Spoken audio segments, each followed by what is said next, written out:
Now to the Jets. Now this is I've been waiting since Sunday afternoon to get to this. You know, it's almost like when I picked the New York Jets to go 7-10 this season, it's almost like I had this crazy idea. I don't know where I got it, but Aaron Rodgers hasn't thrown for 300 yards or been elite for that matter in like 3 years.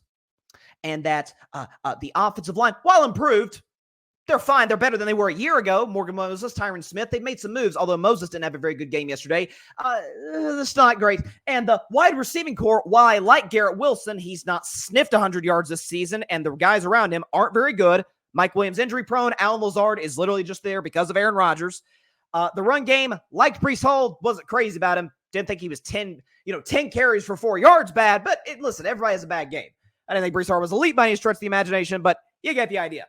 It was almost as if Nathaniel Hackett is the single worst offensive coordinator in the NFL. Who could have seen that coming? I don't know. The Buffalo Bills and the Jacksonville Jaguars and the Denver Broncos and now the New York Jets. It was almost as if Robert Saleh were 3.5 years in, nothing. Great defenses, and kudos to him for getting that side of the ball right. And the Jets defense was great yesterday. Bad weather conditions, but they were great. The Jets aren't a very good football team. I don't know what more evidence we need. Sure, we're 4 games into the season, and this may feel like somewhat confirmation bias by me, and I will openly admit that. But at the same time, you're playing a game against the Denver Broncos. First of all, and this was to me the craziest line of the week. Broncos plus 8.5. To me was smash that, man. That is crazy. Denver's got a good defensive line. Sean Payton's a smart coach. Nathaniel Hackett isn't a very good coach.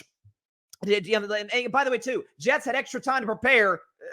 Did not look buttoned up at all. The Broncos on the road, West Coast team coming to MetLife Stadium. The Denver Broncos in this game had 5 penalties. The New York Jets with 10 days rest had 13.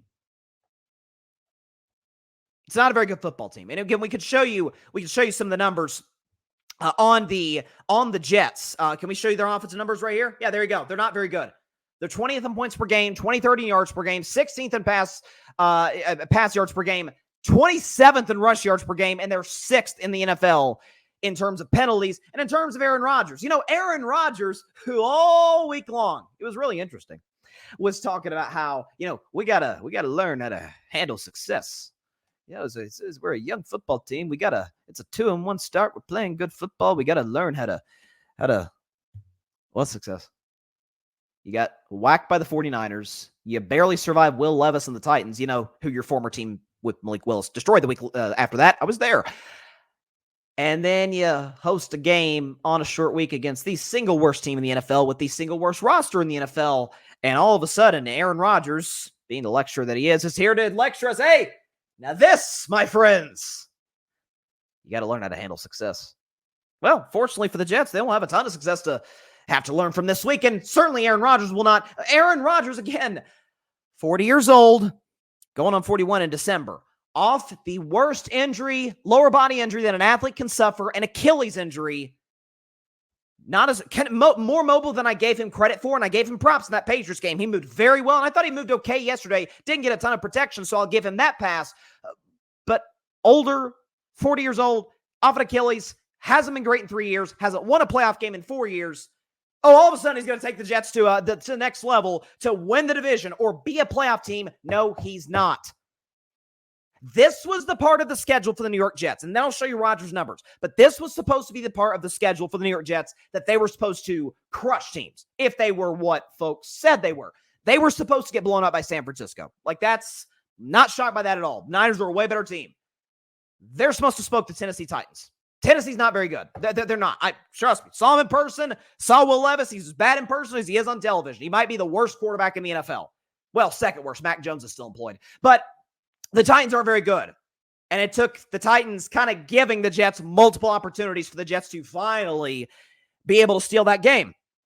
And then against the New England Patriots, kudos.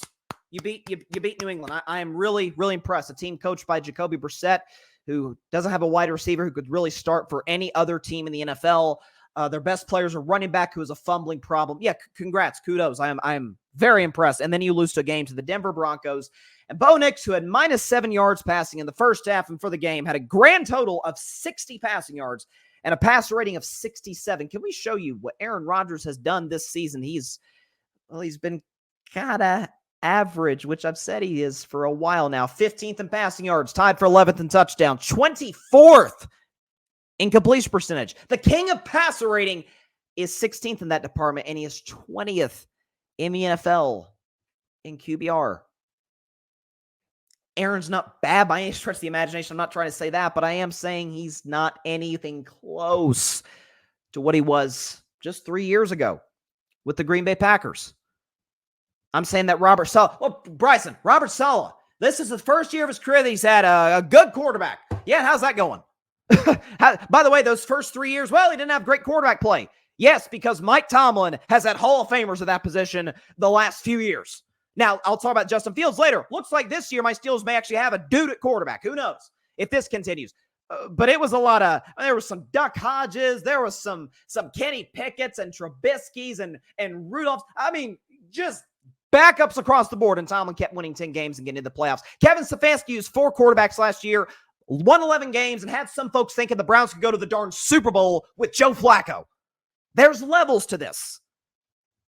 Robert Saleh's a great defensive coordinator, is not a very good head coach. And by the way, Aaron Rodgers, being the passive-aggressive individual he can be, kind of little backhanded shots at him in the press conference in regards to the disconnection in terms of cadence, right? Like Aaron Rodgers, who, by the way, is one of the best quarterbacks ever in terms of his cadence, gets guys jump off sides. The timing is just not there with Rodgers and the receivers.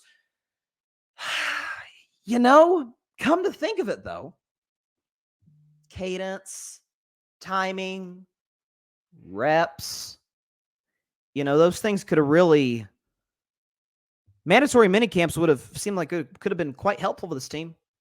Oh, I'm sorry, but Aaron Rodgers went to Egypt.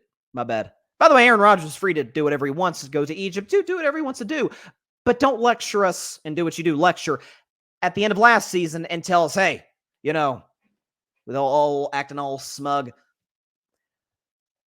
the BS that has nothing to do with football needs to get out of the building. And as I said at the time in June, the irony was Aaron's not in the building. There's a locker room disconnect. The coach and quarterback, clearly there's animosity there. I don't think that's deniable. Saleh and Rodgers take little jabs at each other every chance to get. We saw it last week in the whole, push, hug exchange. It was very odd. Rodgers gave Saleh a very odd look after that was over. It is just, it's a dysfunctional franchise with a bad head coach, an abysmal offensive coordinator, a below-average quarterback at this stage of his career, below-average wide receiving core, a running game that's kind of non-existent, a defense that's great some days, fine on others, and a division with Josh Allen. And folks were trying to, by the way, the easy part of the Jets schedule. You heard me mention that? And here's who they got moving forward.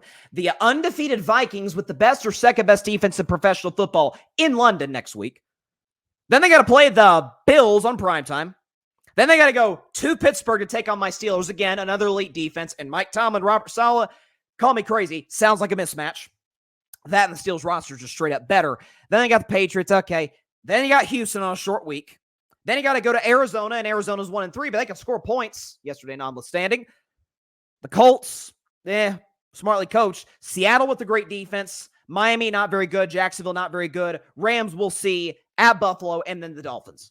So the schedule lightens up slightly at the end, but I'm afraid for the Jets' sake that their season is going to be basically over by the time we get to Christmas.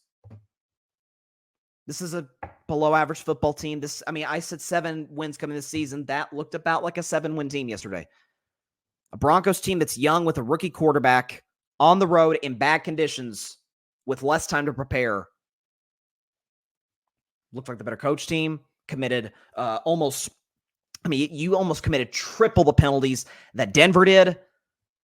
And by the way, Denver's quarterback, who, by the way, I like Bo Nix as long as he's with Sean Payton, he had 60 passing yards. The Broncos did nothing offensively. Problem was you and your allegedly great quarterback, who isn't great anymore, couldn't get the job done. It's just the truth. It's not that great of a football team. It's just not. Thanks so much for watching the show on YouTube, and be sure to go click that big red subscribe button and check out the other clips and full shows from Carving It Up Live, as well as our other incredible content creators here on the Grid Network.